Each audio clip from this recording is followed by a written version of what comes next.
Broadcasting from the business capital of the world, this is the Podcast Business News Network. And welcome back, everybody. Drug addiction, a growing problem in America. No surprise, it's been that way for literally decades. What is surprising is how fast it's growing among our younger population. And he is working as hard as he can to change that by educating teens and students with programs that he has designed. He is an educational consultant at Kress and Associates. He's got this amazing drug and alcohol awareness program that started in Pennsylvania and is spreading around the country. And let me just say loosely, and I'm not going to get deep into his credential, we'd run out of time, but he has been in law enforcement for decades. He's seen it. He's done it. He's been shot by drug dealers. His brother, his life was taken away by a drug dealer many years ago. And we're going to take a look at the state of our schools and education, among other things today. Website is drugawarenessusa.com. Joseph Kress joins us on the program. Joe, how you doing today? I'm doing excellent, Steve. How are you? Very well, very well. And it's funny, I know we're talking about how this country rates in terms of education. And I was running out of a convenience store with a cup of coffee today and saw one of the headlines that, at least in my suburb of New York City, that the English numbers are up a little bit. So, I mean, they're touting that, I guess we're doing better. Our students are doing better on the English test, which is great. However, that's not really telling the actual picture of what's going on. Let's start there. Well, in 2017, a worldwide study was conducted of education. And after that study with 76 countries, the United States ranked 24th in reading, 25th in science, and 40th in math. And we put billions of dollars at our education system, and those are failing numbers. We should be in the top 2 or 3 with the amount of money that we put into education. Our students shouldn't be 40th in math. That is just horrific. And one of the problems that students are facing, the number one thing that kills people between the ages of 17 and 35 is drug overdose addiction. And that is not being addressed because our government and our educators don't feel that it's a priority, unfortunately. I can attest to that. About 4 months ago, I sent 50 letters to 50 superintendents of school districts in the Cleveland, Ohio area. And of those 50, I received one reply. And the request was just to meet with them to show them a drug and alcohol awareness program that works.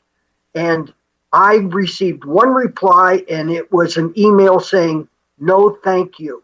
No, thank you." That was it. Wow. And for educators to not be looking at drug addiction as a worldwide problem and a national problem, it's sad because it is a crisis. It's not a problem, it's a crisis. What is discerning is that we teach all of these subjects, and we skimmed upon this previously. We don't talk about in schools the safety aspect. There's a couple of quick programs. I know we talked about the DARE program, which, as you identified and had data on, that was a failure. Yes.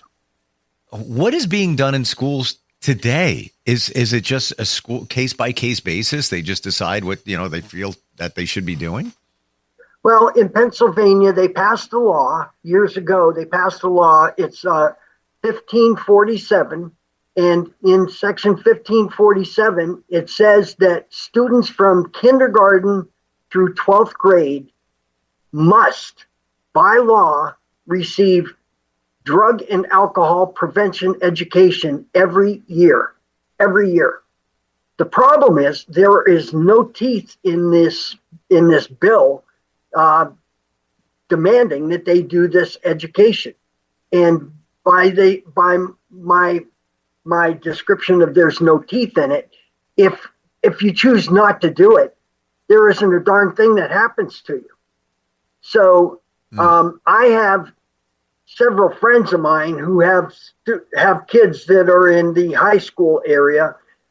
There's a school district here in Pennsylvania, Western Pennsylvania, and that school district, I contacted the superintendent personally to ask him about the opportunity of doing a drug and alcohol awareness program in his school.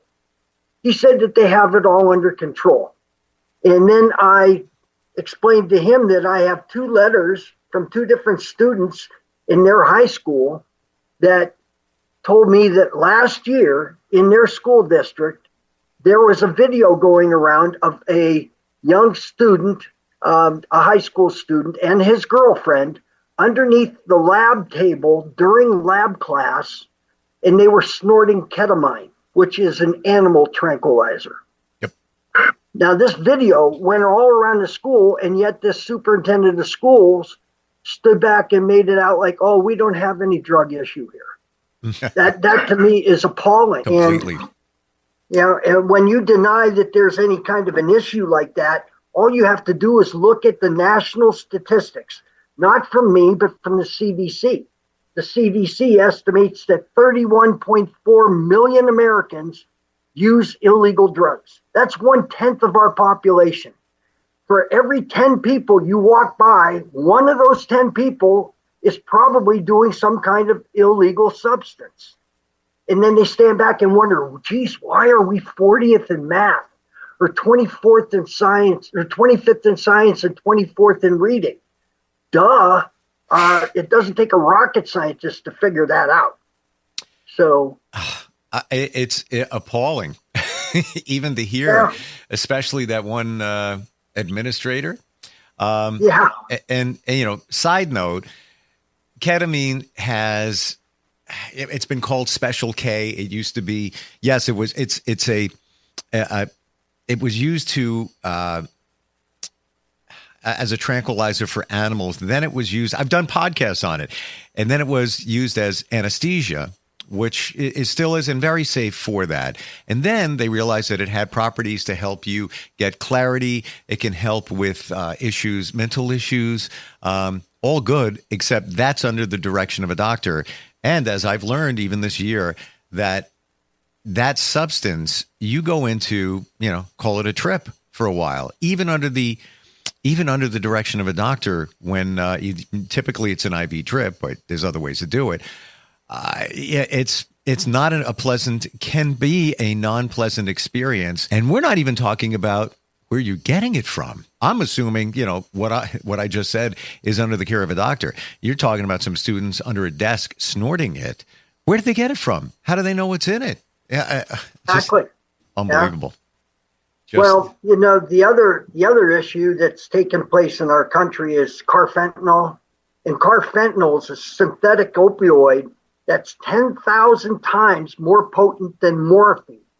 10,000 times. And it's mind-blowing, because our fentanyl that we have in this country that is being put in every kind of pill you can imagine without the person's knowledge. These are street pills. These aren't from a pharmaceutical lab. They're pills that are made by the cartel.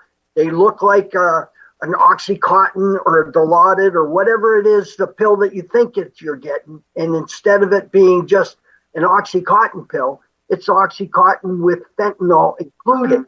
Mm. Well, those pills on the street today are very prevalent. And in our last discussion, I explained that in Philadelphia last summer, they did a study, and they seized all kinds of drugs off the street.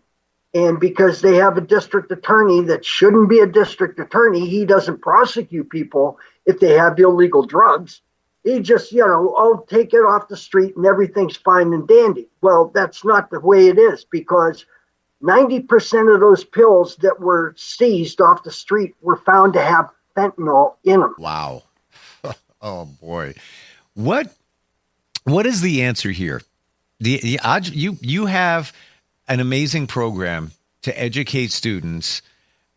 Is it just breaking through the barriers to get educators and maybe at the state level understanding what's going on? Why are they denying it? That's what I'm trying to figure out.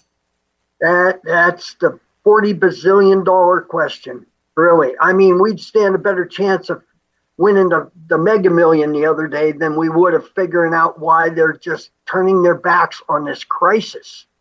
You know, I could stand back and say, only 200 people in the United States died of drug overdose last year. No. Last year, we had 7,000 homicides in the United States. We had 41,000 people die in automobile accidents.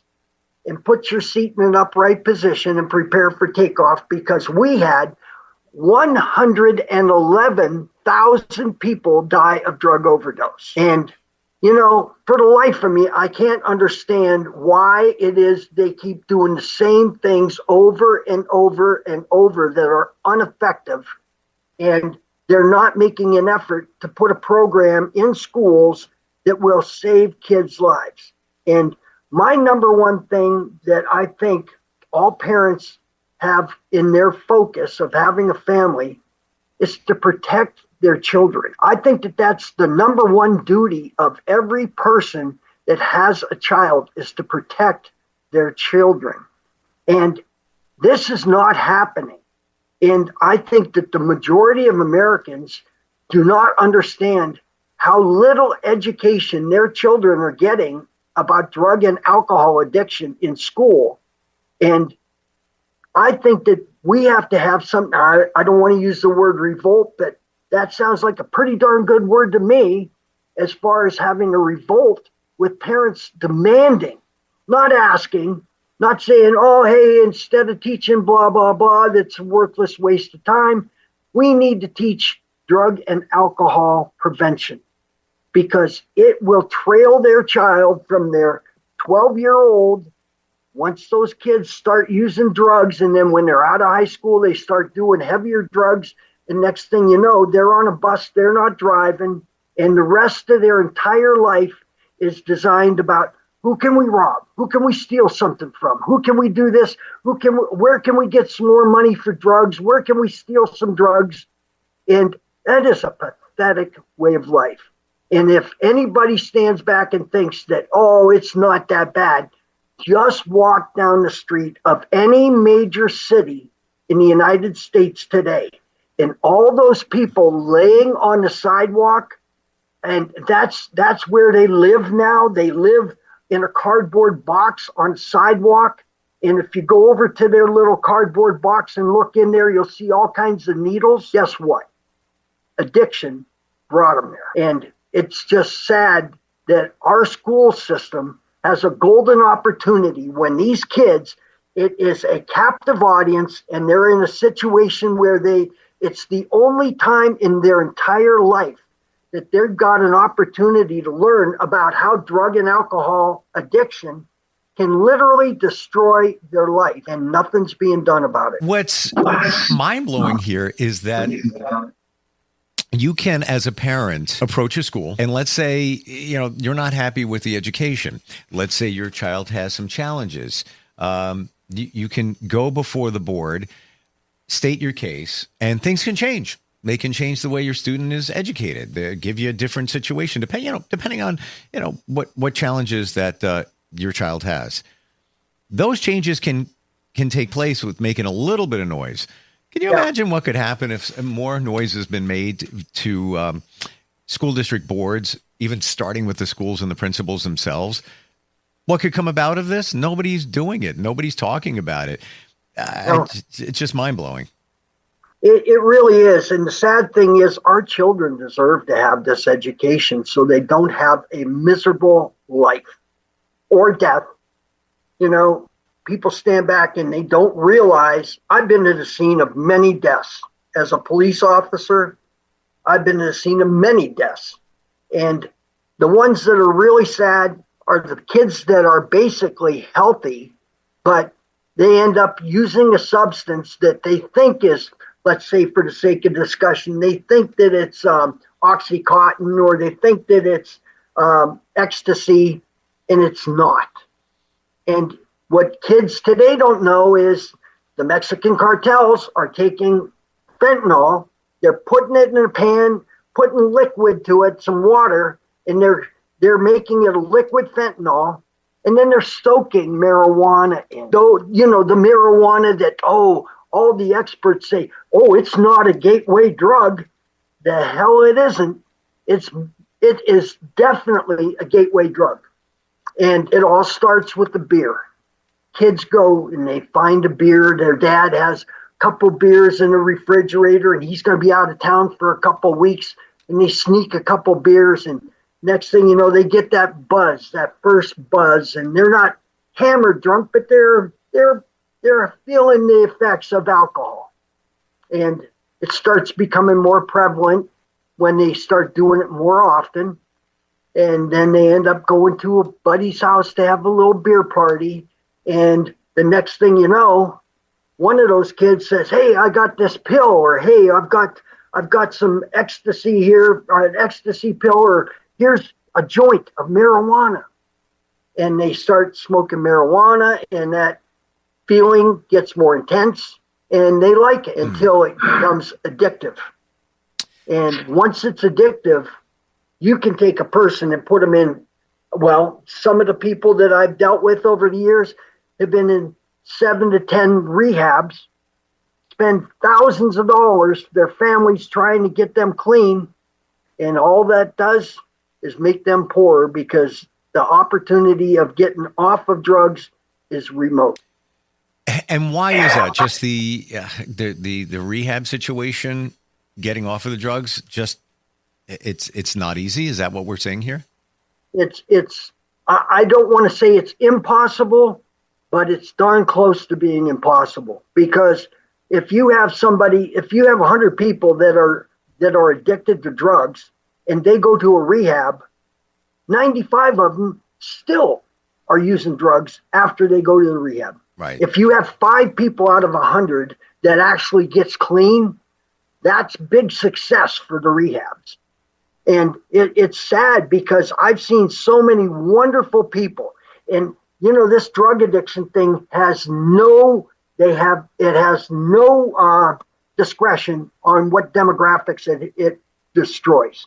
You could be rich, poor, tall, short, fat, thin, young, old. It makes no difference.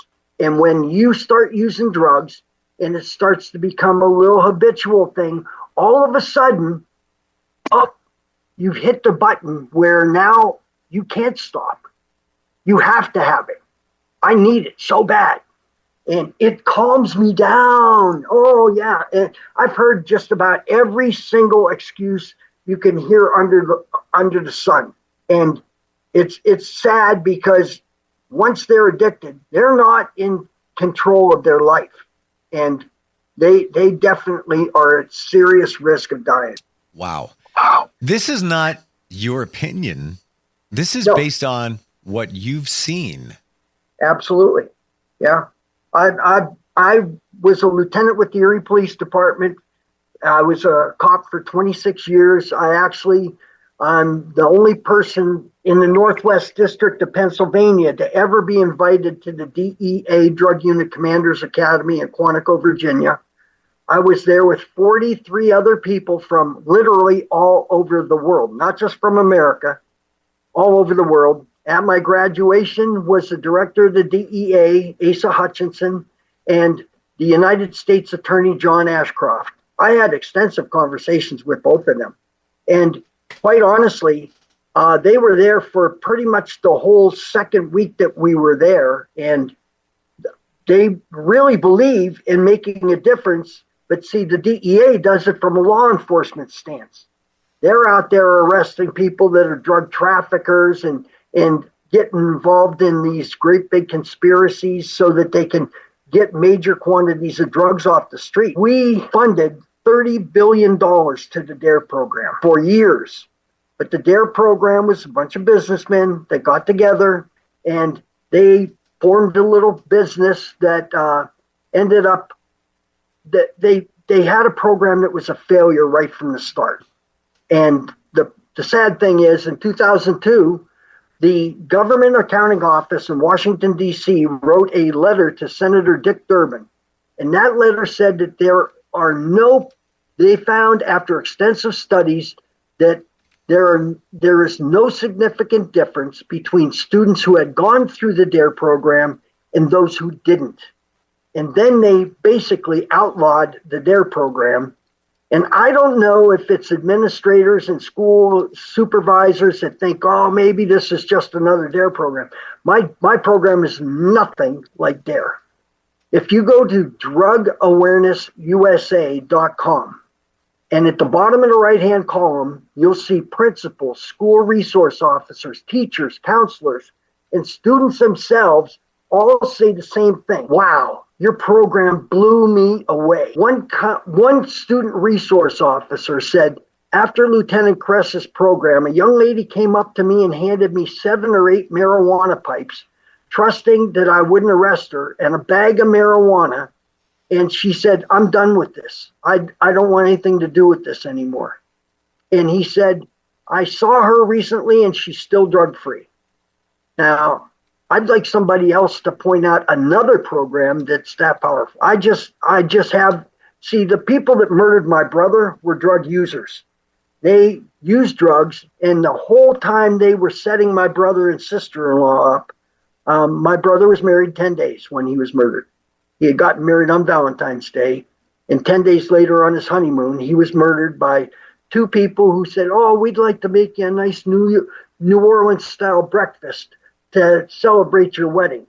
They met him sitting in a restaurant having dinner, and they socialized with this couple the rest of the night. And at the end of the night, they invited him for a breakfast.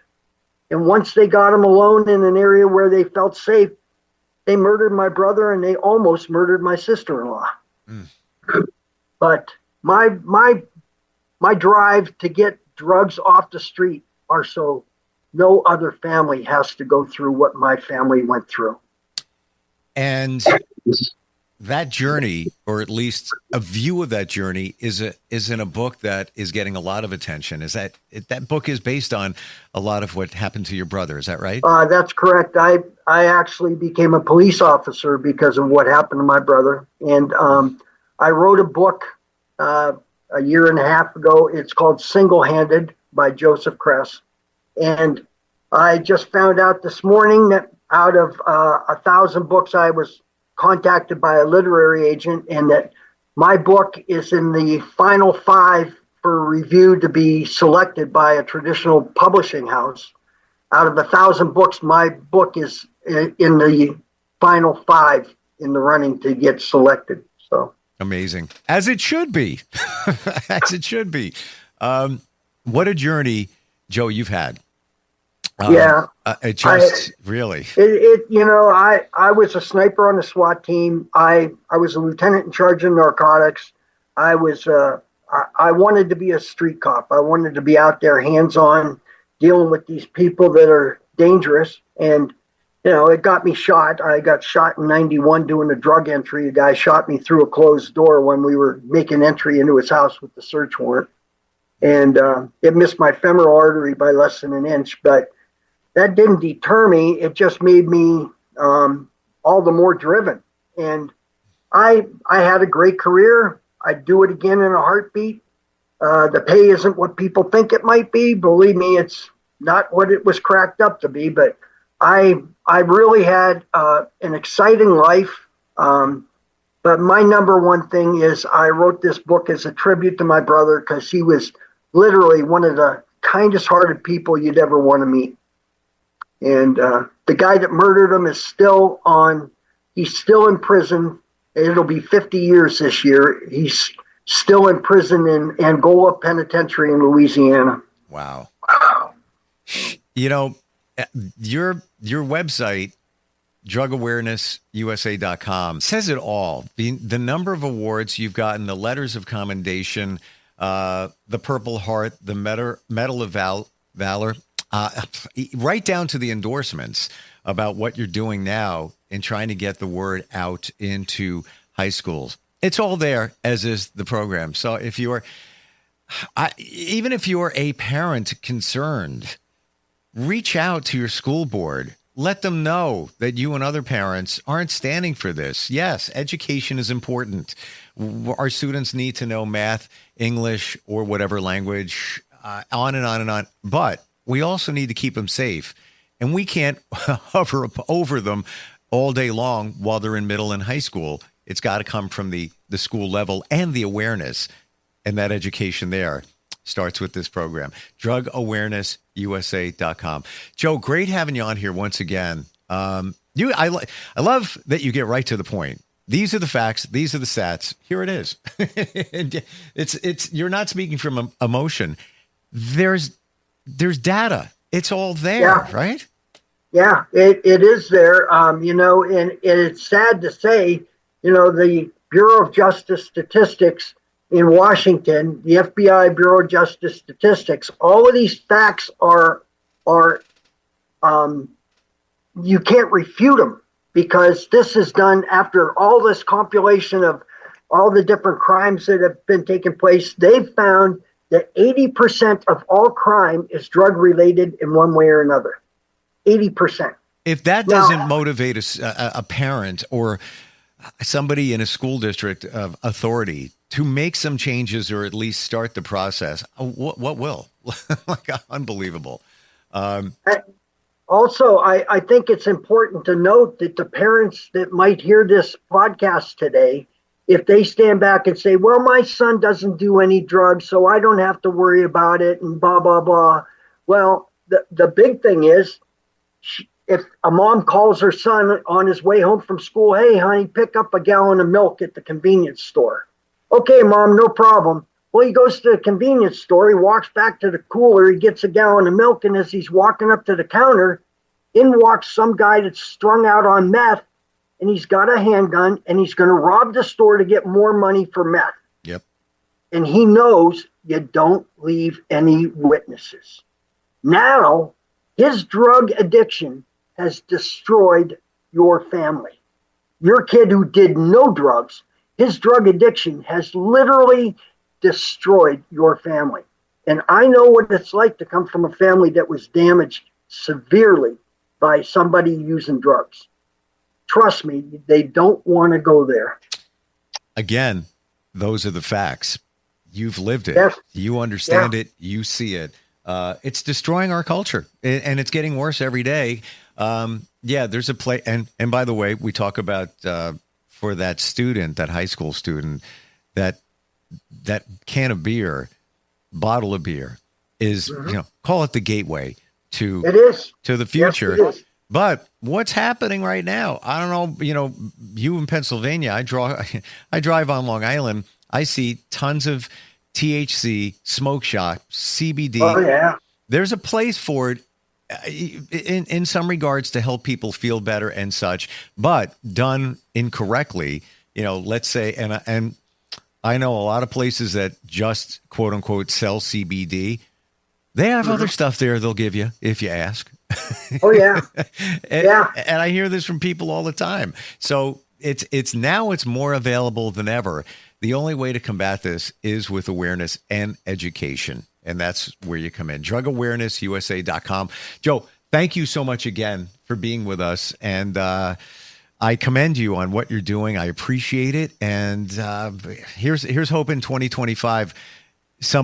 More and more school districts finally wake up. Well, our parents have to bind together. They have to go as a community to demand, and they can't just ask. They have to demand that the education for drug prevention is provided to their kids. Because, like I said, the only time in their life that they'll get this opportunity is between 6th grade and 12th grade. That's it.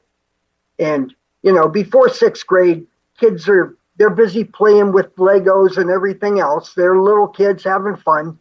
But once they get to be about 6th grade is when all the experts in the field of drugs all agree. It starts in about 6th grade through 12th grade. Yep. And our kids deserve to have a beautiful life. They deserve to have a drug-free life. And It's not happening. It's worse now. The big war on drugs started in the 1960s. 60 stinking years ago, it started. And it is way worse now than it's ever been before.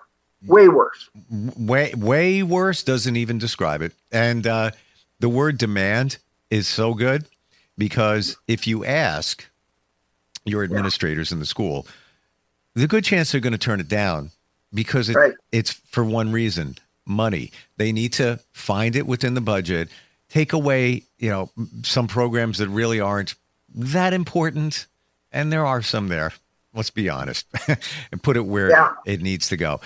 Thanks so much, Joe. Happy New Year to you and your family. And Happy New Year to you too, Steve. I hope you and your family have a wonderful New Year and that you had a great Christmas. Thank you. Same to you, and we'll catch up in the new year to continue. We'll be right back.